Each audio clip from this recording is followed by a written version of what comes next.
Last week's Torah reading and this week's, called Tazria and Mitzorah, take up the subject of what is called tzoras.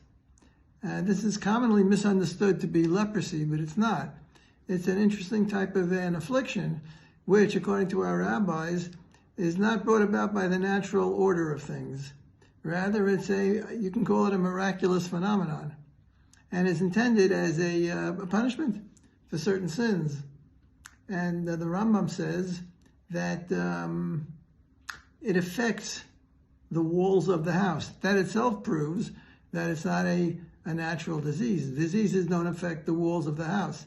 Then it can move on to one's furniture, one's clothing, and finally to one's body.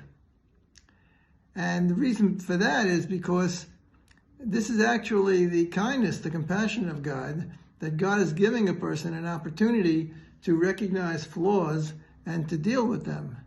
Sometimes a person needs an incentive. A lot of behaviors we engage in, as long as things are all right, it doesn't occur to us to recognize that they're wrong, that they're harmful to society and they're harmful to ourselves. The most prominent sin that brings about tzoras is what's called lashon hara, which is evil speech. And that's something that virtually everybody engages in, sitting around and gossiping, demeaning others, putting other people down, being involved in other people's flaws. That is not a good thing. And the Rambam says we should avoid those types of gatherings.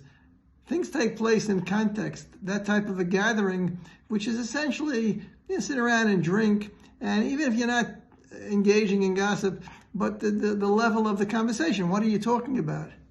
It's not a conversation which enlightens a person. Essentially, people should be talking about things that are important, about perhaps undertaking good deeds, charities, and so on, trying to help society or trying to help yourself. Intellectual topics that enable you to gain a certain wisdom and an understanding. You can tell the level, the character of a person by the type of speech that he engages in. And people should be aware of that fact. So the Rambam says that the first manifestation will affect the house. The house is close to a person, but not as close as, for example, his furniture. That's even closer. Or his clothing. His clothing has a big impact upon a person.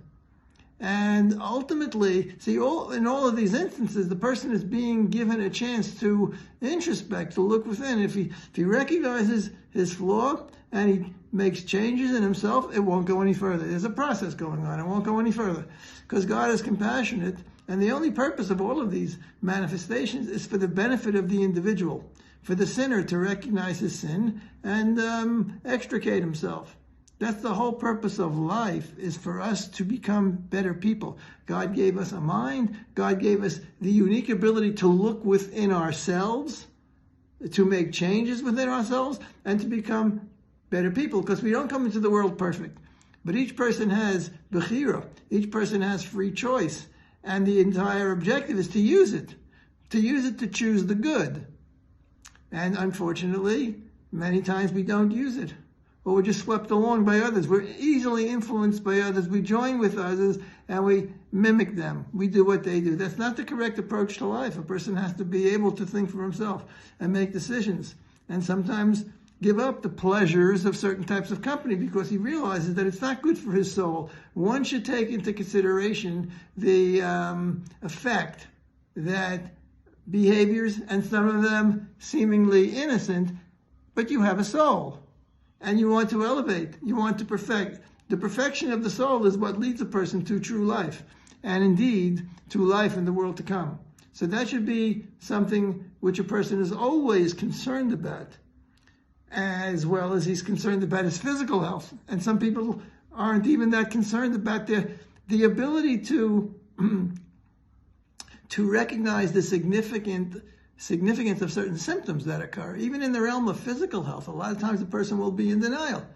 He'll notice certain things, certain types of pains that he's having, certain types of manifestations, perhaps discolorations, and even there, where it's essentially about his physical health, which everybody cares about their physical health, but people prefer sometimes to live in a state of denial. That state of denial is not healthy because there are things that are going on. They will manifest themselves, but if early intervention, if you recognize the problem, whether it be physical, whether it be spiritual, if you recognize it when it's early and you intervene, you can save lives.